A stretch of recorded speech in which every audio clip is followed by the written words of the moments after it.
Alors, bonjour, bienvenue dans cette nouvelle leçon. La dernière fois, nous avons partagé à propos de la nouvelle naissance. Donc, j'espère que après avoir entièrement écouté la précédente vidéo, tu as compris véritablement ce que c'est que la nouvelle naissance. Alors, aujourd'hui, je vais partager avec toi un point très important. Qu'est-ce que ça coûte de suivre Jésus-Christ? Alors, tu as décidé de suivre Jésus, de faire de Jésus ton Seigneur et ton Sauveur personnel. Raison pour laquelle tu as décidé d'écouter cette session d'enseignement sur les bases de la vie chrétienne. Alors aujourd'hui, je vais partager avec toi quelques éléments essentiels, fondamentaux, des éléments pour lesquels tu dois véritablement réfléchir parce que suivre Jésus a un prix. Jésus dit qu'il faut porter sa croix et le suivre. Donc aujourd'hui, j'espère que tu as ta parole, tu as ta Bible avec toi, ta Bible physique. Si tu n'as pas de Bible physique, et au moins ta Bible numérique et surtout, il faut avoir de quoi noter. Je reste disponible par les différents canaux que tu connais. Donc, tu peux m'écrire par email au niveau de ma page Facebook. Tu peux aussi m'écrire par WhatsApp. Donc, sans plus tarder, on va passer à la leçon. Alors,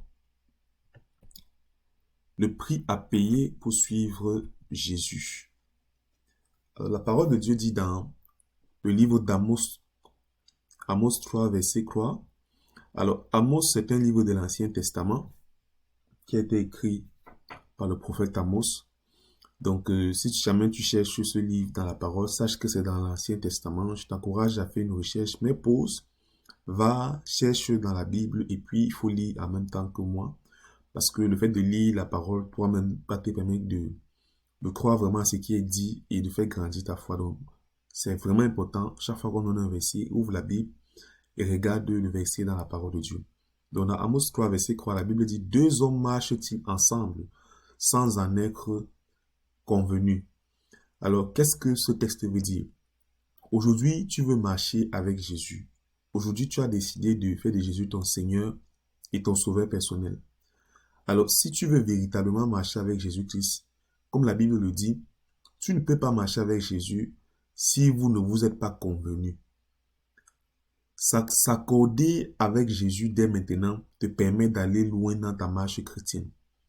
Jusqu'où veux-tu aller avec Jésus? Dépendant du niveau que tu veux aller avec Jésus, tu dois préparer ta monture. On a l'habitude de dire, qui veut aller loin, ménage sa monture. Et si tu veux marcher sur 5 km, tu ne vas pas porter des choses avec toi comme si tu voulais marcher sur 100 mètres. Si j'ai un seau de 10 litres d'eau, je peux porter le seau de 10 litres d'eau et marcher avec ce seau sur par exemple 100 mètres. Mais si je veux marcher sur 10 km, je ne peux pas porter un seau de 50 litres. Pourquoi? Parce que je vais être fatigué et je vais abandonner la course. C'est la même chose. Si tu veux aller loin avec Jésus, parce que nous devons aller loin avec Jésus jusqu'à ce que la mort, jusqu'à ce que nous mourrons sur cette terre. Si tu veux aller loin avec Jésus, tu dois te débarrasser de tout ce qui est superflu, tout ce qui peut alourdir ton voyage, tout ce qui peut t'empêcher d'aller plus vite. Écoute, Jésus, la marche avec Jésus, c'est un très long voyage. Comme je l'ai dit, moi j'ai accepté Jésus-Christ dans ma vie, j'avais 16 ans. Et je ne sais pas combien d'années je vais vivre, mais j'espère vivre au moins 85 ans, 90 ans. Ça fait beaucoup d'années que je vais vivre. Et parce que je vais vivre avec Jésus jusqu'aux derniers instants de ma vie, j'ai décidé de ménager ma monture. J'ai décidé de me séparer de ce qui est superflu. J'ai décidé de me séparer des relations qui m'empêchent d'avancer dans ma marche avec Dieu. J'ai décidé de me séparer de certaines habitudes. J'ai décidé de changer de vie. Donc, si tu veux aller loin avec Jésus, c'est le moment pour toi de t'accorder. Jésus dit deux personnes, la Bible dit deux personnes ne peuvent pas marcher ensemble sans en être convenus. Aujourd'hui, si tu as décidé de suivre Jésus, il y a un certain nombre de choses dans ta vie que tu dois être prêt à renoncer. C'est important et c'est nécessaire que je te le dise. Si tu ne peux pas vivre ta vie avec Jésus, vouloir expérimenter des choses profondes avec Jésus, si tu n'es pas prêt à abandonner certaines choses, ta relation avec Jésus va te coûter beaucoup de choses. Pour certaines personnes, ça va leur coûter des relations. Tu avais par exemple des amis avec qui tu marchais, qui qui te poussait toujours à faire des choses que tu ne veux pas, qui te poussait à pécher, qui te poussait à faire des choses vraiment qui ne plaisent pas à Dieu. Aujourd'hui que tu as donné ta vie à Jésus-Christ, tu dois dire à ces personnes que j'ai donné ma vie à Jésus et que je ne peux plus faire certaines choses avec vous. Je ne te demande pas de régner tes amis, mais je te demande d'être prêt à arrêter de marcher avec tes amis si cela est nécessaire parce que ton salut en dépend. Si tu veux aller loin avec Jésus, tu dois te séparer de beaucoup de choses. Cette personne que tu as dans ton cœur et que tu ne veux pas pardonner, Jésus dit dans sa parole, pardonnez afin que vos péchés vous soient pardonnés. Si tu veux que Dieu te pardonne, il faut aussi que tu pardonnes cette personne. Toi aussi, tu as fait des choses qui n'étaient pas bien. Toi aussi, tu as péché, mais Dieu t'a pardonné. Si Dieu t'a pardonné, pardonne aussi à cette personne. C'est vrai, cette personne ne mérite pas d'être pardonnée. Je suis d'accord avec toi. Cette personne t'a fait beaucoup de mal. Mais toi aussi, tu as fait beaucoup de mal à Dieu. Mais malgré ça, Dieu t'a pardonné. Tu ne méritais pas d'être pardonné, mais Dieu t'a pardonné. Toi aussi, en retour, pardonne à cette personne. Laisse cette personne. Fais-lui du bien. Elle ne mérite pas ton pardon, je suis d'accord. Mais pardonne aussi à cette personne. Tu ne peux pas aller loin avec Jésus quand tu décides de porter l'amertume, quand tu décides de marcher avec l'amertume, quand tu décides de marcher avec la colère, la rancœur. Ce n'est pas possible. Tu ne peux pas aller loin avec Jésus quand tu décides d'être amer, quand tu décides de continuer à voler. Quelles sont ces choses que tu fais qui ne sont pas bien? Jésus, tu ne peux pas décider de marcher avec Jésus quand tu veux encore continuer à voir la pornographie, quand tu veux continuer encore à te droguer, à fumer, à te masturber. Tu ne peux pas continuer encore à marcher avec Jésus quand tu entretiens encore cette relation qui est malsaine aux yeux de Dieu. Débarrasse-toi si tu veux aller loin. Débarrasse-toi du superflu. Peut-être que tu ne sais pas comment tu vas te débarrasser du superflu. Peut-être que pendant que tu m'écoutes, tu as des problèmes sérieux avec l'alcool, avec le sexe et tout. Je ne suis pas là pour te juger, pas du tout. Si tu as des difficultés à te débarrasser de quelque chose, écris-moi. Nous allons discuter et nous allons prier. Et si tu as véritablement le désir, parce qu'il y a des gens qui veulent se débarrasser des choses, mais qui n'y arrivent pas. Alors si c'est ton cas, écris-moi et ensemble on va prier et Jésus va t'aider à te débarrasser de cette chose-là. Alors ça c'était la première chose. Tu veux aller loin avec Jésus? Ok. Débarrasse-toi, accorde-toi, parce que Jésus a ses règles, Jésus a son fonctionnement, Jésus a ses lois. Si nous voulons marcher avec Jésus, nous devons nous adapter aux lois de Jésus. Jésus ne s'adapte pas à nos lois, c'est nous qui nous adaptons aux lois de Jésus. Jésus ne s'adapte pas à notre fonctionnement, c'est nous qui nous adaptons au fonctionnement de Jésus. C'est la première chose, accorde-toi avec Jésus. Alors, Jésus doit être la priorité. La parole de Dieu dit dans Matthieu 10, verset 37, Matthieu chapitre 10, verset 37, Matthieu c'est un livre du Nouveau Testament. Celui qui aime son père ou sa mère plus que moi n'est pas digne de moi. Celui qui aime son fils ou sa fille plus que moi n'est pas digne de moi. Ce que Jésus est en train de dire dans ce texte, c'est que dès que tu as décidé d'accepter Jésus dans ta vie, comme ton Seigneur et ton Sauveur personnel, et que tu as décidé de marcher avec Jésus, Jésus te dit aujourd'hui qu'il doit être la priorité de ta vie. Écoute, ce texte n'est pas en train de dire que tu ne dois plus aimer ton père et que tu ne dois plus aimer ta mère. Ce n'est pas ce que la Bible dit. La Bible dit que si tu aimes ton père plus que Dieu, plus que Jésus, tu n'es pas digne de lui. Jésus doit être celui que tu dois aimer plus que toute chose. Ton amour pour Jésus doit être au-dessus de ton amour pour ton père, doit être au-dessus de ton amour pour ta mère. Ton amour pour Jésus doit être au-dessus de ton amour pour ton fils, pour ta fille. Ton amour pour Jésus doit être au-dessus de ton amour pour ton épouse, pour ton époux, pour ton partenaire, pour ton conjoint. C'est ça. Jésus doit être la priorité dans ta vie. Parce que Jésus a accepté de mourir à la croix. Il s'est donné. Il a donné sa vie. Il est mort. Il a été fouetté. Il a été frappé pour toi. Jésus a fait de toi la priorité quand il partait mourir à la croix. Voilà pourquoi, dès lors que tu décides de marcher avec lui, Jésus doit être ta priorité. S'il te plaît, mon frère, s'il te plaît, ma soeur, toi qui m'écoutes, dès ce jour, décide de faire de Jésus-Christ ta priorité. N'aime pas un homme plus que Jésus. Je ne te dis pas de détester les hommes. Non, ce n'est pas ce que la parole de Dieu demande de faire. Ce que la parole de Dieu te demande de faire aujourd'hui, c'est d'aimer Jésus-Christ plus que toute autre chose dans ta vie. C'est d'aimer Jésus-Christ plus que tout, plus que ton emploi. Certaines personnes aiment leur emploi plus que Jésus. Jésus veut que tu sois dans la présence de Dieu avec les frères. Jésus veut que tu ailles à l'église le dimanche pour pouvoir être dans la présence de Dieu. Jésus veut que tu écoutes le culte. Jésus veut que tu assistes aux enseignements pour que ta foi grandisse. Mais certaines personnes aiment tellement leur travail qu'ils préfèrent travailler le week-end, travailler le dimanche. Certaines personnes courent tellement derrière l'argent, aiment tellement l'argent, qu'ils sont prêts à sacrifier leur moment avec Dieu pour l'argent. Beaucoup de personnes travaillent, courent derrière l'argent, n'ont pas le temps pour prier. Ils disent qu'ils aiment Jésus, mais ils n'ont pas le temps pour prier. Ils disent qu'ils aiment Jésus, mais ils n'ont pas le temps pour jeûner. Ils aiment tellement la nourriture qu'ils ne peuvent pas se priver du jeûne.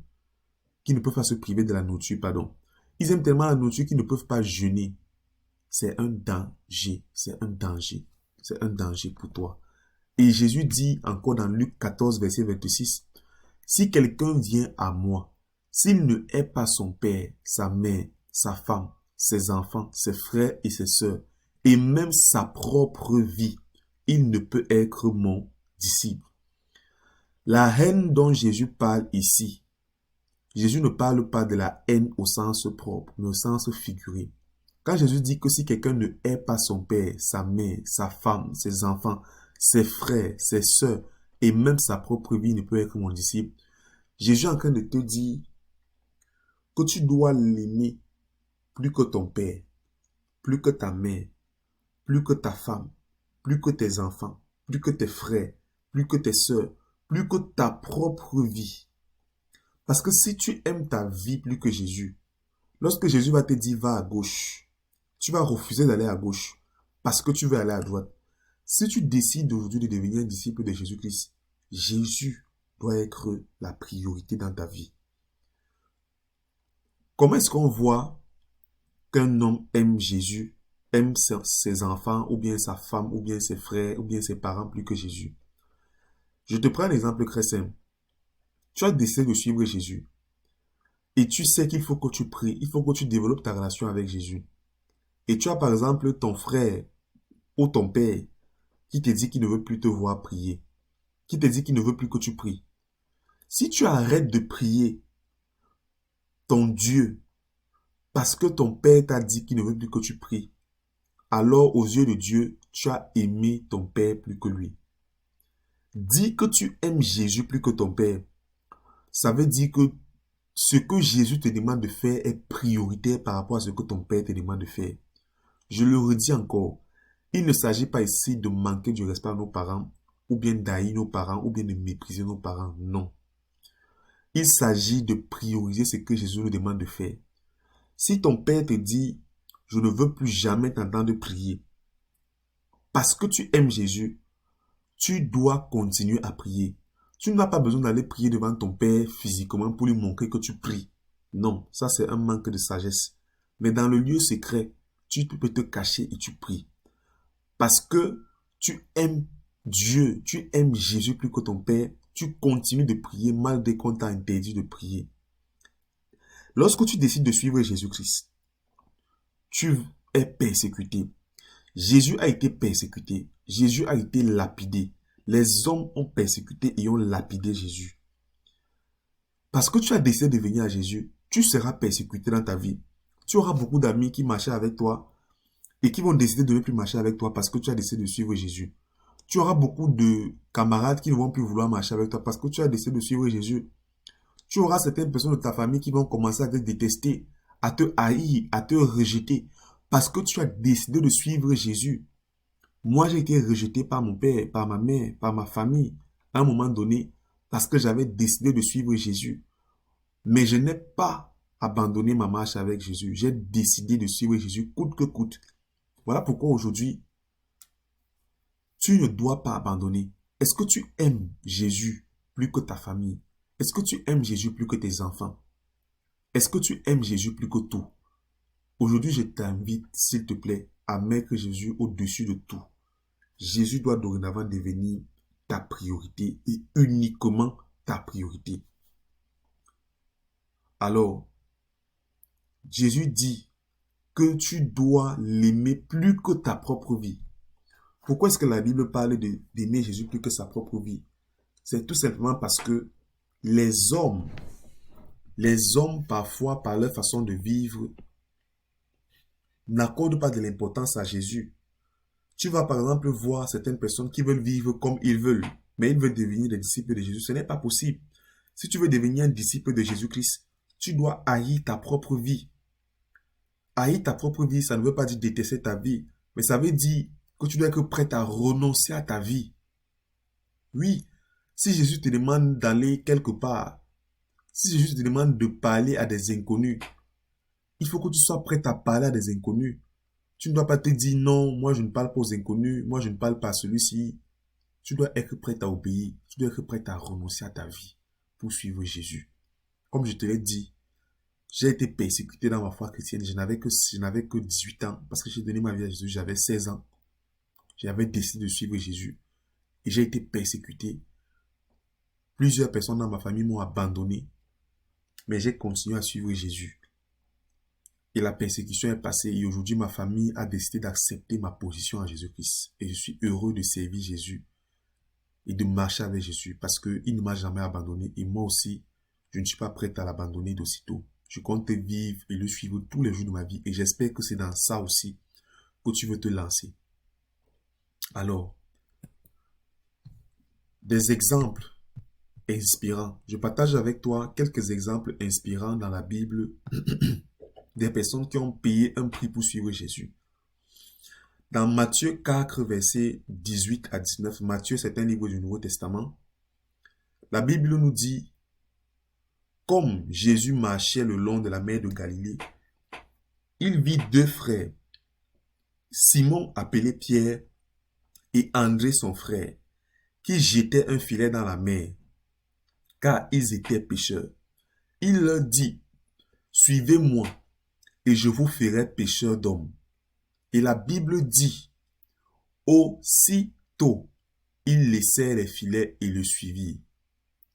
Écoute, tu as l'exemple ici de Simon, appelé Pierre, et de André. Simon, Pierre et André étaient deux pêcheurs. Voilà deux personnes qui sont sorties chez eux le matin. Ils avaient leur famille à la maison. Ils sont sortis et ils sont allés pêcher. Et la Bible dit que Jésus passait par là. Et Jésus les a appelés. Et il leur a dit: je vous ferai passer, je vous ferai pêcheurs d'hommes. Et la Bible dit aussitôt. Quand la Bible dit aussitôt, ça veut dire qu'à l'instant où Jésus a appelé ces personnes ont laissé leur filet pour suivre Jésus. Cet exemple est un très bon exemple parce que beaucoup de personnes ont entendu parler de l'évangile, mais n'ont pas décidé de suivre Jésus. L'appel à Jésus-Christ ne tarde pas.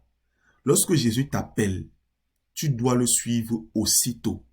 Toi qui as écouté la bonne nouvelle, toi qui as décidé de suivre Jésus, tu dois suivre Jésus aussitôt. Ces personnes avaient un emploi. Ces personnes avaient une vie. Jésus a appelé ces personnes à être les premiers apôtres. Je ne te demande pas d'abandonner ton travail. Mais dans le cas de ces personnes, Dieu voulait faire d'eux des personnes. Jésus voulait faire de Pierre et de Simon des personnes qui allaient le suivre partout où ils devaient partir. Et pour ça, ils devaient renoncer à leur emploi. Ils devaient nourrir leur famille. Ils étaient des pécheurs. Ils avaient des enfants. Mais ils ont jeté leur filet et ils ont suivi Jésus. Lorsqu'on veut suivre Jésus de tout son cœur, il y a un prix à payer. Pour ces personnes, le prix à payer a été d'abandonner leur travail, d'abandonner leur activité pour se consacrer à suivre Jésus et à faire l'œuvre de Jésus-Christ. Voilà pourquoi, mon cher ami, toi qui m'écoutes, tu dois être prêt à payer le prix pour suivre Jésus. Qu'est-ce que Jésus va te demander d'abandonner? À ces personnes, il a demandé d'abandonner leur filet. Il a demandé d'abandonner leur travail. À toi, ça peut être autre chose. Est-ce que c'est une relation que tu vas abandonner? Est-ce que c'est une activité que tu vas abandonner? Est-ce que c'est certaines habitudes que tu dois abandonner? Est-ce que c'est certaines habitudes que tu avais développées, certaines fréquentations que tu dois abandonner? Est-ce que c'est certains films que tu dois abandonner? Est-ce que c'est certaines séries que tu dois abandonner? Est-ce que c'est certaines musiques que tu dois abandonner? Chaque personne a quelque chose qu'il doit abandonner pour suivre Jésus. Chaque personne a des filets qu'il doit jeter pour suivre Jésus. Alors aujourd'hui, pendant que je suis en train de te parler de la parole, le Saint-Esprit va commencer à te révéler, à te montrer les choses qu'il faut que tu abandonnes afin de suivre Jésus. Ne résiste pas à la voix du Saint-Esprit, obéis à la voix de l'Esprit et abandonne véritablement ces choses pour te tourner vers Jésus-Christ. C'est ce qui est important pour toi et c'est ce qui doit faire l'objet de ta priorité dès à présent. Et dans Marc 2, verset 13 à 14, un autre exemple, Marc 2, verset 13 à 14, la Bible dit, Jésus sortit de nouveau du côté de la mer. Toute la foule venait à lui et il les enseignait. En passant, il vit Lévi, c'est-à-dire Matthieu, fils d'Alphée, assis au bureau des péages. Il lui dit, suis-moi. Lévi se leva et le suivit. Ici, nous avons encore l'exemple d'un autre disciple que Jésus a appelé à lui.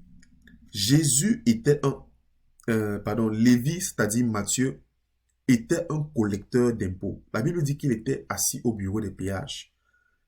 Matthieu touchait l'argent. Matthieu avait l'argent. Matthieu était quelqu'un de respecté dans la société, qui gagnait bien sa vie. Certaines personnes pensent que suivre Jésus-Christ, c'est être parvenu, c'est n'avoir pas de sens. Certaines personnes pensent même que, que ceux qui suivent Jésus sont ceux qui n'ont rien à faire de leur vie, sont ceux qui ont échoué dans leur vie. C'est faux. André et Pierre étaient des pécheurs. Matthieu était un collecteur d'impôts. Il était assis au bureau des péages. C'était quelqu'un qui avait une activité. Mais la Bible nous montre que quand Jésus lui a dit « Suis-moi », il s'est levé et il l'a suivi. Alors aujourd'hui, je t'invite, de la même manière que les premiers disciples ont été spontanés pour se lever et suivre Jésus, de la même manière, je t'invite aujourd'hui à suivre Jésus-Christ. Écoute-moi très bien. Jésus t'appelle. Tu as décidé de le suivre. Je suis content et je bénis le Seigneur pour ta vie. Mais sache que parce que tu as décidé de suivre Jésus, il y aura un prix à payer. Il y aura des choses que tu vas abandonner. Ces personnes ont abandonné leur emploi. Toi aussi dans ta vie, il y aura des choses que tu dois être prêt à abandonner si tu veux véritablement suivre Jésus. Écoute, il y a certaines choses que tu fais. Peut-être qu'aujourd'hui, j'ai eu à prêcher l'évangile à des personnes qui étaient des prostituées. Dieu n'a pas voulu que tu prostitues ton corps pour pouvoir gagner ta vie. Si tu as écouté l'évangile et que tu faisais de la prostitution, aujourd'hui, pendant que tu écoutes ce message, tu dois abandonner cet emploi. Tu dois abandonner cette vie parce que Jésus ne cautionne pas la prostitution. Tu dois abandonner cela parce que c'est le prix à payer pour suivre Jésus. Ces personnes, quand ils ont abandonné tout, ils n'avaient pas où dormir. Jésus dit lui-même que le Fils de l'homme n'a pas de lieu où dormir. Jésus n'avait pas une maison où dormir. Jésus dormait, il marchait et où il s'arrêtait, il dormait, il pouvait être hébergé dans des maisons, il pouvait dormir à la belle étoile. Jésus lui-même le dit.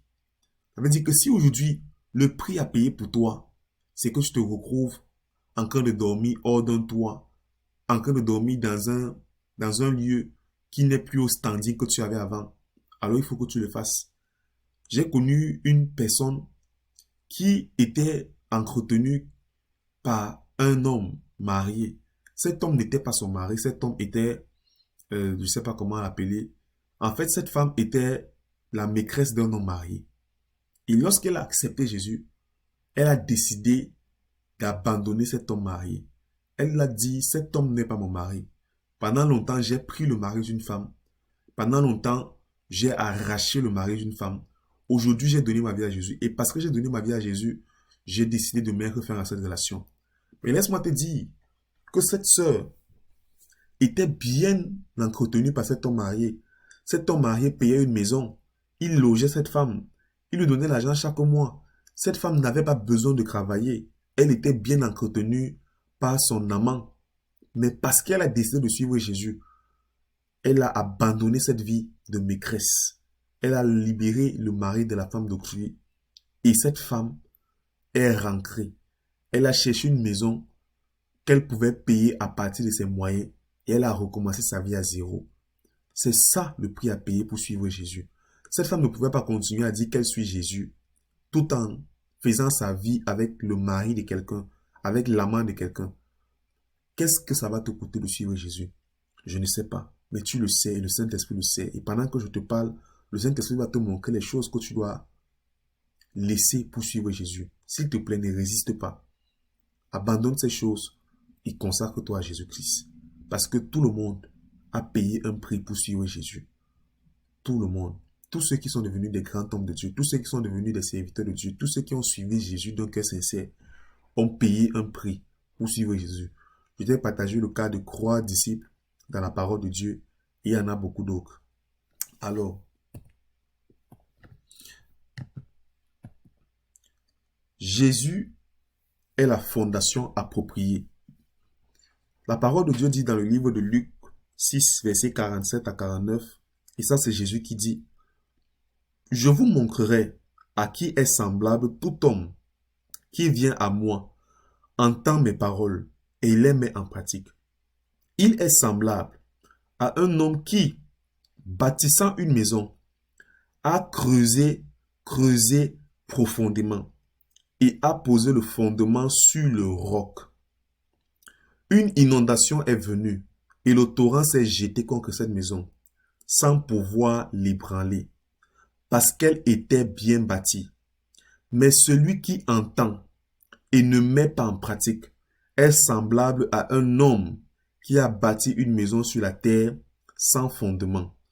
Le torrent s'est jeté contre elle, aussitôt elle est tombée, et la ruine de cette maison a été grande. » Amen. Plus un bâtiment doit être haut, plus il faut creuser profondément. Jésus dit dans ce texte que celui qui met ses paroles en pratique est semblable à une personne qui a bâti une maison, qui a creusé profondément et a posé le fondement sur le roc. Pourquoi est-ce que la Bible prend l'exemple du roc? Le roc, c'est l'exemple d'une pierre, c'est l'exemple d'un fossile qui transcende les générations. Lorsque tu pars dans certaines zones montagneuses, tu peux te rendre compte que les pierres existent sur plusieurs générations. On peut te montrer parfois certains pierres et on te dit cet amas de pierre a été là pendant 100 ans. Le roc est solide, le roc est viable. Lorsque les pluies tombent, le roc demeure. Lorsque les années passent, le roc est toujours là, le roc est toujours ferme. Celui qui écoute la parole de Dieu et qui la met en pratique est comme quelqu'un qui bâtit sa maison avec des fondations faites sur le roc. Mais si tu entends la parole, comme ce que je suis en train de partager avec toi, si tu entends cette parole de Dieu comme je te le partage, et que tu ne mets pas en pratique cette parole, la Bible dit que tu es semblable à un homme qui bâtit une maison sur la terre sans fondement. Et lorsque les obstacles vont venir, lorsque le torrent va venir, ta maison va tomber et la ruine de ta maison sera grande. Mon cher ami, aujourd'hui, je suis venu t'encourager à bâtir des fondations appropriées. S'il te plaît, pendant que tu écoutes la parole du Seigneur, mets la parole du Seigneur en pratique. N'abandonne pas la parole du Seigneur. Je sais que ça peut être difficile d'abandonner beaucoup de choses pour suivre Jésus. Mais c'est important. Parce que si tu veux aller loin avec Jésus, alors il faut que tu creuses et que tu creuses profondément. La Bible a dit à creuser profondément. Ne sois pas superficiel avec Jésus. Si tu veux que Jésus t'amène dans les profondeurs, alors il faut que tu creuses profondément. Si tu veux que Jésus, tu veux expérimenter des choses mystérieuses avec Jésus, alors il faut que tu creuses profondément. Si tu veux que Jésus agisse puissamment dans ta vie, alors il faut que tu creuses profondément. Creuser profondément, c'est aller loin. C'est mettre ses racines loin dans les profondeurs de la terre. Écoute, celui qui demeure sous l'abri du Très-Haut est comme quelqu'un qui met ses racines, qui a des racines qui vont dans les profondeurs. Lorsque tu vois un arbre, plus un arbre a les racines profondément ancrées dans le sol, plus cet arbre peut résister aux tempêtes.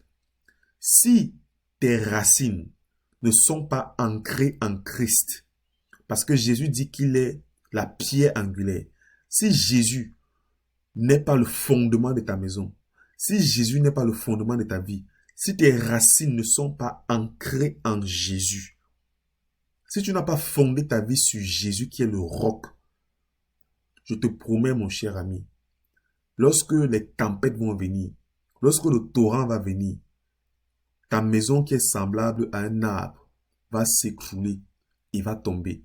Mais si tu fais de Jésus ta fondation, si tu fais de la parole de Dieu ta fondation, Si tu fais de la parole de Dieu ta priorité, je peux te garantir que lorsque les épreuves viendront, lorsque la tempête va venir, tu vas demeurer ferme. N'oublie pas ce que je t'ai dit. Plus un bâtiment doit être haut, plus il faut creuser profondément. Si tu veux aller loin avec Jésus, il faut que tu creuses profondément. Il faut que tu te donnes des bonnes bases. Il faut que tu donnes, comment le dire, il faut que tu te débarrasses de tout ce qui est superflu. Lorsqu'on veut faire un bâtiment, si par exemple on se rend compte que la zone où on veut faire un bâtiment était un ancien dépôt de déchets d'ordures, on va creuser et enlever toutes les couches de pourriture. Toutes les couches de pourriture. Parce que lorsqu'on a des ordures, des poubelles, sur peut-être 100 mètres, on peut avoir juste de la poubelle qui a pourri, qui s'est décomposée. Si je veux faire un bâtiment qui est stable, je vais creuser, enlever tout ce qu'il y a comme pourriture jusqu'à arriver sur le sol ferme. Et c'est sur le sol ferme que je vais projeter mes fondations. S'il te plaît, mon frère, ne bâtis pas sur la pourriture, ne bâtis pas sur des choses dans ta vie que tu sais qu'elles ne plaisent pas à Dieu et qu'elles ne sont pas conformes à la parole de Dieu. Abandonne ces choses et paye le prix pour suivre Jésus. Abandonne ces choses et paye le prix pour suivre Jésus. Alors, comme je t'ai dit au début, si tu as des difficultés, si tu ne sais pas comment abandonner, mais que tu as le désir d'abandonner, appelle-moi et ensemble nous allons prier. J'ai eu à discuter avec quelqu'un qui me disait qu'il était dans une relation, qu'il savait que cette relation dans laquelle il était n'était pas une relation qui plaisait à Dieu. Cette personne voulait abandonner cette relation, mais n'avait pas les forces d'abandonner cette relation. Et lorsqu'on a prié ensemble, cette personne a eu les forces d'abandonner cette relation. Et aujourd'hui, elle est libre. Écoute, si tu as des difficultés à abandonner quelque chose, écris-moi, ensemble nous allons discuter et nous allons prier. Jésus est capable de t'aider. Du moment où il voit dans ton cœur que tu as le désir sincère d'abandonner et de changer, Jésus est capable de le faire. Alors, ensemble, nous allons prier pour clôturer cette session. Seigneur Jésus, merci infiniment pour le privilège que tu nous donnes de prier ce jour, d'être dans ta présence. Merci pour la grâce que tu me donnes de partager la parole avec cette merveilleuse personne qui m'écoute. Je prie afin que dans le nom de Jésus-Christ, que tu te révèles à nous. Je prie afin que dans le nom de Jésus-Christ, que tu parles à cette personne qui m'écoute. Saint-Esprit, toi qui connais toutes choses, toi qui convaincs de péché, de jugement, toi qui révèles les choses cachées, je prie que tu révèles à cette personne les choses qu'elle doit abandonner afin de te suivre. Qui veut aller loin, ménage sa monture. Il faut que nous nous débarrassons de ce qui est superflu. Seigneur, s'il te plaît, montre à cette personne tout ce qui est superflu dans sa vie. Montre à cette personne tout ce qui est un frein à son épanouissement, à sa croissance avec Jésus. Montre à cette personne tout ce qui peut empêcher cette personne de continuer à suivre Jésus dans le futur. S'il te plaît, au nom de Jésus-Christ. Parle à cette personne, révèle-toi à cette personne et aide cette personne à prendre la bonne décision. Merci Saint-Esprit parce que tu nous accompagnes et parce que tu es avec nous. Que toute la gloire te revienne au nom de Jésus-Christ. Amen. Alors, rendez-vous pour le prochain numéro. Donc, n'abandonne pas, n'abandonne pas, n'abandonne pas. Continue d'écouter jusqu'à la fin. Et pendant que tu écoutes, prends du temps pour prier. J'ai mis les versets pour que tu puisses te servir, pour prier, pour demander au Seigneur de t'aider. Prends du temps pour prier, prends du temps pour lire la parole, pour méditer sur ce qui a été enseigné, ce qui a été partagé, et prie et demande au Seigneur de t'aider. Et Dieu va t'aider. Tu es béni. Shalom.